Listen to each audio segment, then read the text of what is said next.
Hi guys, this is after the 2023 Pasadena Regionals. Here we have the 24K captain with his profile.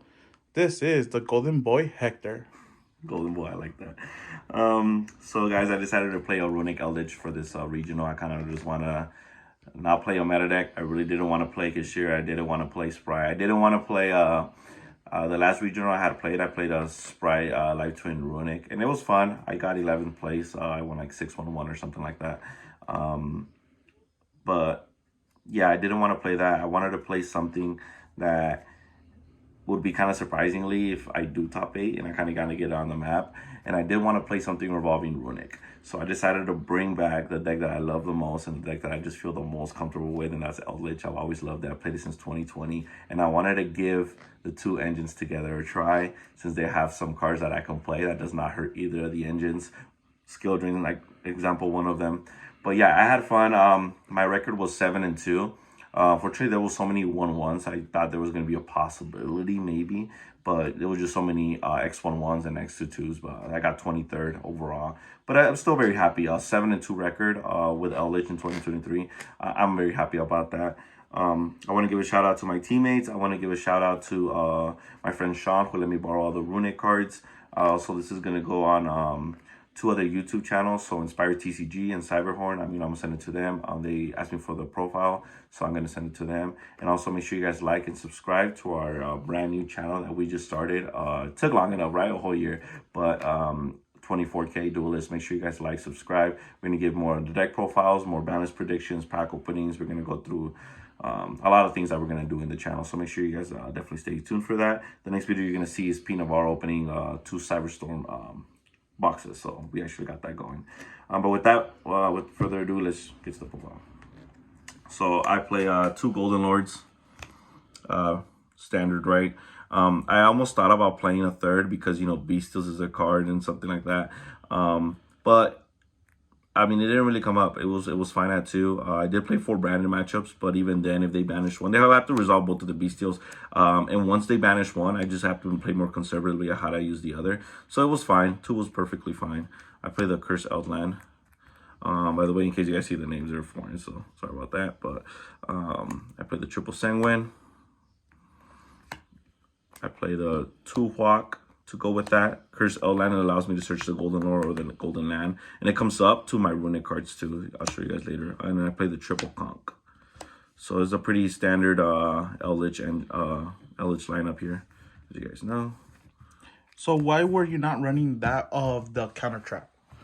I'm like, wait, did I play my counter trap? I actually was playing the counter trap, which is Hero 1. Actually, good thing you reminded me. I don't want to show that towards the very end. This is actually one of the best cards throughout the whole thing.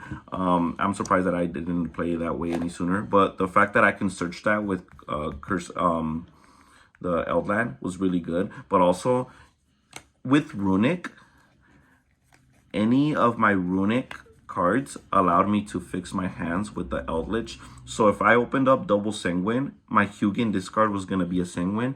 That just became a Golden Land. If I open up double Golden Land, obviously like Quaquero or double Conch, right? Let's just say I open up double. I can use this to pitch with Hugin, and that Conch just became a Sanguine. So that's how I was able to rotate. Unlike Pure, where you just brick if you draw 2 Golden Lands or if you draw 2 Sanguine, that doesn't do anything. But with the Runic, with Hugin effect of discard, it allowed me to fix that. If that makes sense. So it was pretty cool. That was cool. Sometimes they would like imper my Hugin, and then I didn't even care because that's not even what I was trying to do. I already had like Fountain in hand. I was just trying to pitch it so that like I can, you know, just like fix my hands. So with that being said, against your branded matchups, do you feel like the Golden Land was a good choice to be able to tech in for against those matchups? Yeah, Golden Land Forever was just honestly for the blowout. I just didn't want to get like even lead. Another thing good about this deck is you don't have to worry about Lightning Storm. You don't have to worry about Harpy's Feather Duster because you have Hugin. That's something in the pure variants and other variants you just lose to. Lavin loses to those things as well. In this one, you just have to worry about banishment, right? So you just worry about Cyclone and you have to worry about evenly. But honestly, you hit Cyclone against a Runic Eldlich deck, it's not enough. You're gonna have to hit him with an evenly, and this is what this was for, so it's fine. All right.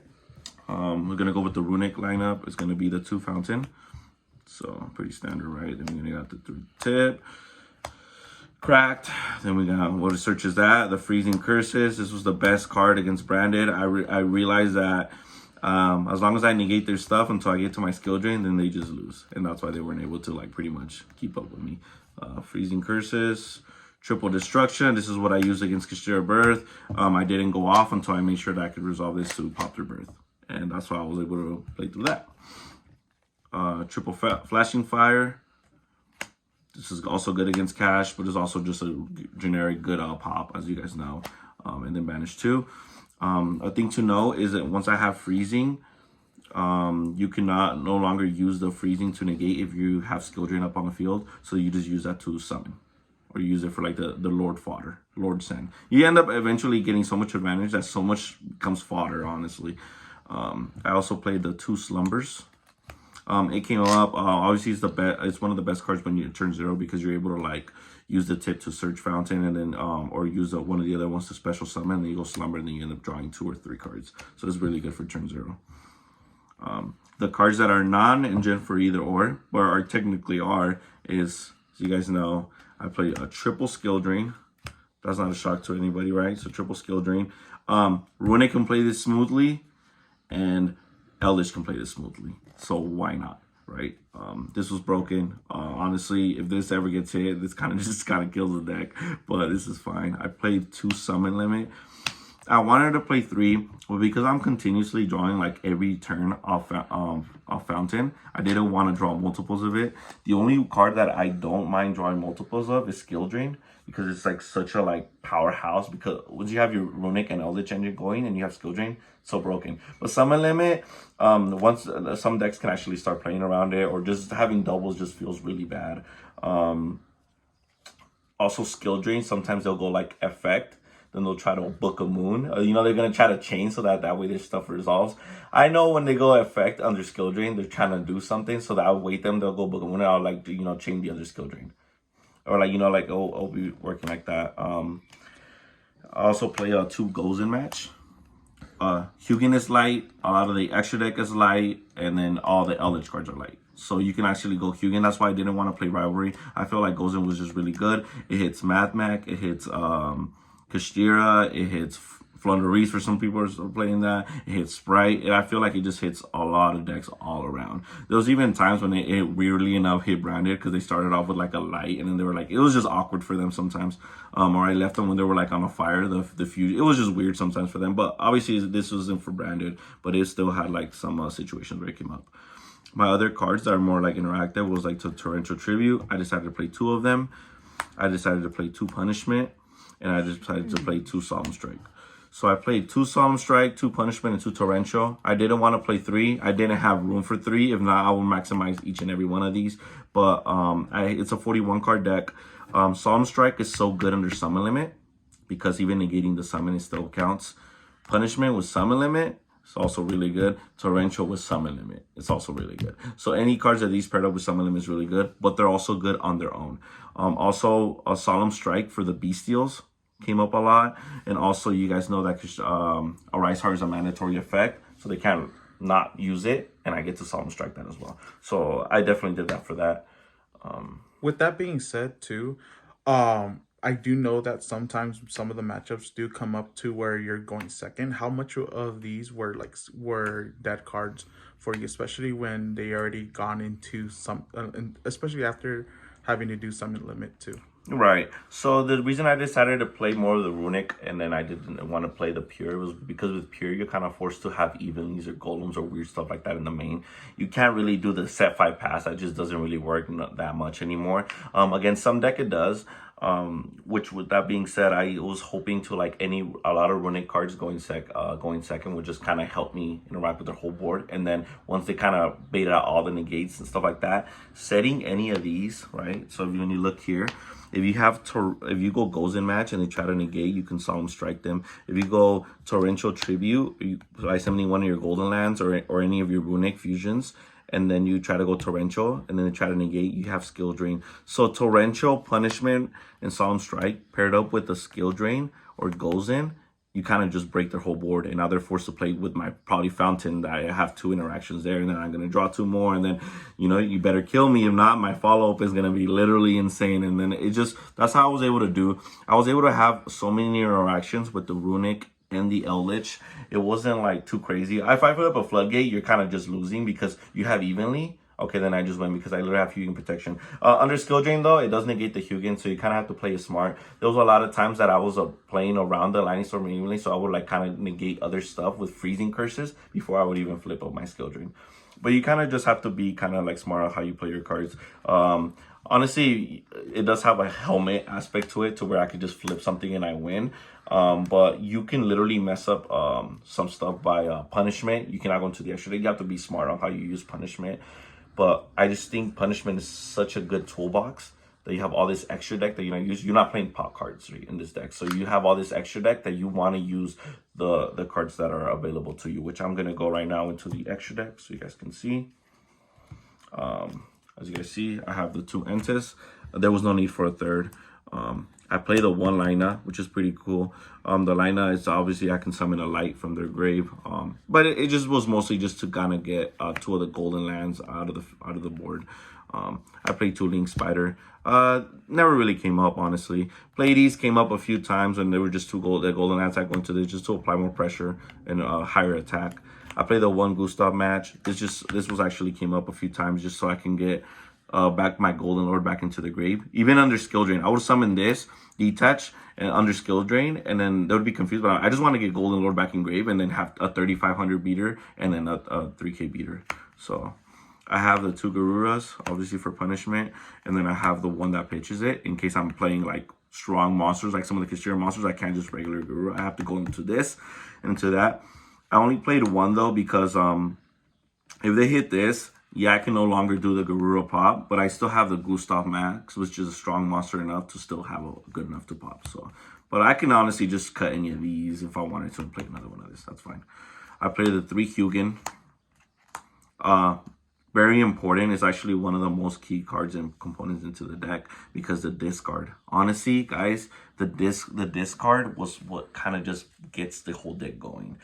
Going into Hugin every time just to discard, not even for fountain. People just need to give out. Like they would ash it or they would just do other stuff, and I wouldn't even care. It was just about that discard because I would discard my Golden Lord, and now I can summon Golden Lord on turn 0.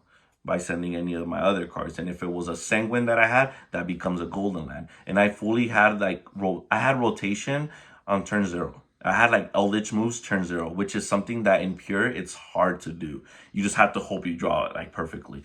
But in this deck, it kind of molds to it. And anything extra that you have is literally just drawing from fountain. It's literally just extra interactions. So it's like I feel like I'm still playing full pure Eldlich starting from turn 0, but I'm also generating draws with fountain every turn. So it was just so fun. I also played the Gary and I played the Munin. Going into Gary into battle is pretty cool. I go stand my main, enter battle, activate a Runic card, put this in attack, run into something, sure I'll lose some life, affect the Gary, pop Baron, Baron negate, end of battle, evenly match. So people be like, why would you play Runic and evenly match? But I did that. I just entered battle and I went into the Gary. I baited out the negate that they had, and then I went evenly matched at the end of the battle because I don't have a board. I lost my Gary. So it was pretty cool. So you just baited out with the negates? Exactly. Yeah, and I'm like, oh, I'll skip my next battle phase, but at that point I already resolved the evenly match. So that was pretty cool. Union came up so many times. I almost played multiples of it, but it was no need. Some people, they don't want to scoop. So they want to really grind out this deck. And I'm like, I'm not in a rush. You kind of have to force yourself to beat me fast, or you have to scoop if you don't want to go into time. I play slow and I play control, so I'm going to be fine. If we go into time, I'm going to make sure that my Munin resolves. I'm going to be gaining 1,000, and I'm not going to let you get to like what you have to get to. So there's a lot of situations. If your opponent does not want to scoop, you want to play this deck, and be like, oh, but it doesn't kill fast enough. It's okay. It's a good thing. You're going to end up winning in time. You're not worried about that. So how many matchups did you end up having going time with? I won 2 matches, 2 of those matches in time. And honestly, both of those matches is because my opponent kept trying to grind me out game 1, and they let that game take forever. And I'm like, they should have scooped sooner, and they probably could have been in a better situation, right? But I get it. Sometimes, it's hard for us to just want to scoop naturally and free. So it makes sense. For the side deck, oh, let's see here. I have 2 Chaos Hunters. My friend let me borrow the second one. My teammate, shout out to David. So that's why I don't have it right now. But it's 2 Chaos Hunters. This comes up against Runic. This comes up against I can't think right now. The bestials. Yeah, the bestials. Yeah, there you go. I'm like, this comes up against Runic and the bestials, which is something that I respected. Same thing with Kashira. It hurts against Kashira. They better have the triple tactics to take away. If they don't have the triple tactics, then it kind of just sits there. And yeah, it's sometimes weak and they can beat over it, but they have to do all of that to get rid of that problem. Then continue on, right? So it has applications. It's not the best card against Kashira, but it's still very usable and applicable. So I had to play the 2 Chaos Hunters. I also played a triple draw. The triple draw was nice. I feel like people don't like playing hand traps with a trap deck, but I feel like this is such impactful because it's literally like a turn skip sometimes. So a certain decks, you just want to make them turn skip, and then it feels like you win first, right? And you kind of do your thing going first, and you probably win. I also played 2 Lava Golem. This was nice. It was good. I decided I didn't want to respect a Rise Hard Pass. I felt like everyone was going to go for the zone lock, but I didn't want to go sphere mode either because I felt like there was going to be more situations where Lava Golem Tribute 2 was going to be enough, even against like in a Rise lockout zone for, a bunch was going to matter. So Lava Golem was nice. I liked it at 2. I wouldn't change it to 2 evenly matched. I wouldn't change it at 2. I don't want to draw like multiples of either of these. And I felt like I had other cards that were going to be enough to when I go second as well. So I just did 2. I did 2 Majesty's Fiend. So you don't need your normal summon in this deck. Any Runic spell, it equals a Majesty's Fiend if you draw it. So a sample against Mathmech or against those other decks that revolve heavily, like a Sprite against a monster effect, you literally set up your Eldlich stuff or whatever, you activate your Runic spell, you tribute it, you go Majesty's Fiend, pass. So now they're playing against Eldlich and they're playing against a Majesty's Fiend. They even you and you leave a Majesty's Fiend, like sometimes they just lose off that alone. So it was still very good. It was nice. If there was one card that's cuttable in this deck, it would be the Majesty's Fiend for 2 Kaijus. Because I feel like it came up a few times where I also needed a little bit more removal in Kaiju, but that's fine. I still think it was fine. The one pointer with the... This is just in any control deck, I put this package. I just feel like it's almost mandatory. And you're playing a pointer in Pure, sometimes you set 5 pass and you really don't have a card in your hand for a pointer. But with Runic, Eldlich, you'll have a card and you show it to them, whatever. If you resolve a pointer, you probably win. You're ripping that card out of their hand, and then you just kind of win there. So it's really good, especially in the side game too. But yeah, Joe's also good against Prosperity because they're going to side in, they're trying to dig in, and then they grab one, and then you draw them. It's really nice. So kind of that was the thing. I love this deck. I think it's going to get better next format if a Rise Heart pass. If a Rise Heart is not really a thing, if Kashir is not a thing, it can get even better. I'm not really too worried about the whole bestial stuff. Like, there's counterplay to that. And I think it played out really good. Super heavy samurais. Like, if that becomes like a high play thing, this deck is really destroys that deck completely. So, by the way, also guys, if they hit tip to 1, this deck's still going to be played exactly the same. It's still going to be really good. If they hit Fountain to 1, this deck's still going to be the same. It's still going to play really good. If they hit Hugin and tip to 1, that's when they're going to have to maybe because Hugin is so good. But like I said, Hugin turn 0, just a discard to get full rotation on turn 0 is just really good. So honestly, 1 Hugin will probably still not be a problem. So I think it's still going to be really, very viable next format. So we'll see. We'll see what happens, right? All right. With that being said, thank you for sharing your deck profile. I hope you guys have a great rest of the day. Shout out to Eldlich Duelist out there. All right. Thank you. And special shout out to the Squishmallow that's right there in the corner. Sheesh.